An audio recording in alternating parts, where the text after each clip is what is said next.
Well, hello everyone, this is Brother Donnie. I'd like to welcome you back to Prep for Eternity. For some time, I've been wanting to do a video about our local drive-in pantry where people can come to once a month and pick up groceries if they need it. Our family started helping in one capacity or another about a year ago in this particular pantry that we do with a sister church, and I wanted to show you what a sampling, and really this is what is picked up from the families every single month. And I wanted to go through here, and this is as much a public service announcement as it is anything else, to get you involved in a local helps type of ministry wherever that you live. And so the folks that come through our pantry, they receive one bag of dry goods and one bag of frozen goods per family. Now, they may be two families in one vehicle or three families, whatever. But I just wanted to show you a sampling of what is given at our local drive-through pantry. This could be different around the country, but from what I've seen from videos, a lot of it's the same. So all this food that you see here, we have kind of rough calculated to about $60 worth of food, $60, maybe $65 worth of food. Now, it's no mistake that a family would not be able to feed their whole family off of this food for a whole month. However, the point of our food pantry is to help people offset some of the cost from feeding their families. And you know, you go to the grocery store, you know how high everything is. So let me go through here. So our pantry gives, and this is milk. This is a, let me see what size this is. This is 32 ounces of 1% milk. A couple of things of corn. Got 2 cans of yams, some tomatoes, 3 cans of corn.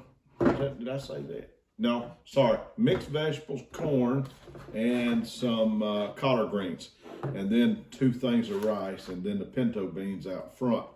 That's typical dry goods for our pantry. Now, it does change every month depending on what the local food bank sends us, the big food bank that we buy the food from.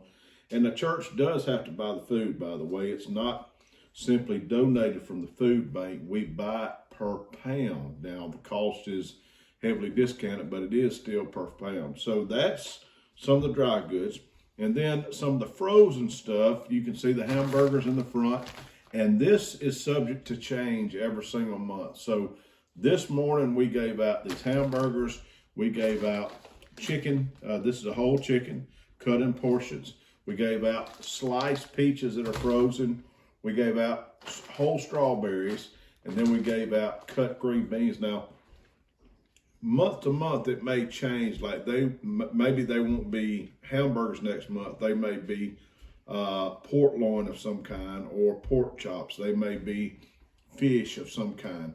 One month we gave out pizzas that you put in the oven.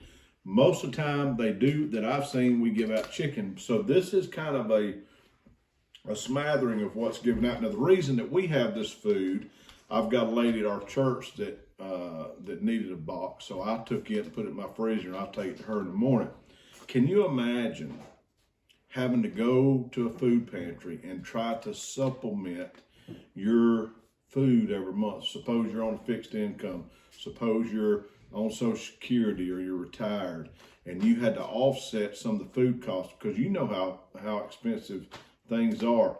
So the reason really for this video is so that you will start to turn some attention to maybe some local needs in your community, wherever you're at. I guarantee you within 50 miles of where you're at, there's some sort of a food pantry that you could donate to, either monetary or you may could give time. Perhaps you go and pick up from a food pantry.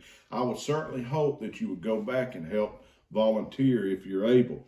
Can you imagine having to rely on food pantries in order to help supplement that food? But there's a lot of Americans in our country every single week that come up short from the food costs. Maybe their food stamps don't stretch. So I hope you take this information, and again, it's different in each part of the country, and I hope that you will use it to energize a desire to serve, because for us Christians, that's That's what we're called to do. We're called to, number one, love Christ, love the people in our church, and then love the community. So I want to encourage you, serve, serve, serve. We'll see you next time.